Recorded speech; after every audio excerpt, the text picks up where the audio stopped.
nous avons ici une escarre sacrée dont on va réaliser l'exérèse de la poche d'escarre, les repères, la crête iliaque, ici le repère du pédicule à environ 8 cm de la ligne médiane, et on avait tracé la ligne de l'épine iliaque postéro-supérieure au trochanter, et le rond représente le pédicule. Ici le tracé du lambeau qui englobe le pédicule.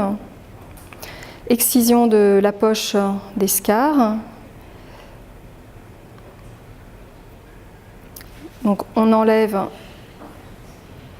ici c'est pour s'agrandir, pour être bien, pour réaliser l'excision de la poche d'escarre, excision de l'ensemble du bourgeon de la cicatrisation dirigée. On va jusqu'au sacrum.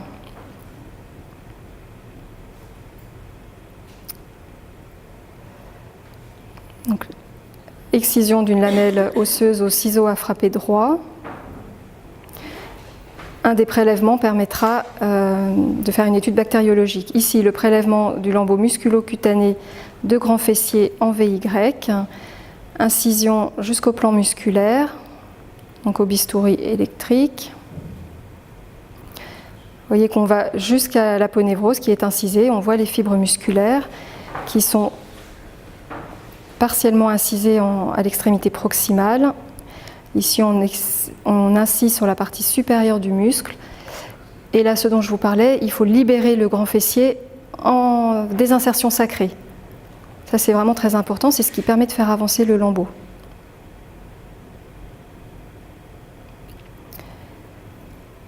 On va faire une suture profonde du muscle à la partie profonde des parties molles contralatérales. Et ici, j'enfouis souvent au-dessus de la marge anale, je désépidermise la peau pour combler la perte de substance. La suture en VY, donc des gros points au vicryl 1 et 0. Et ici, au niveau de la région périanale, donc une suture vraiment étanche du lambeau dans la perte de substance. Chez cette patiente, les berges cutanées étaient de mauvaise qualité. Il y avait un début de mycose, c'est pour ça que j'ai mis du gélonette, sinon c'est des pansements secs.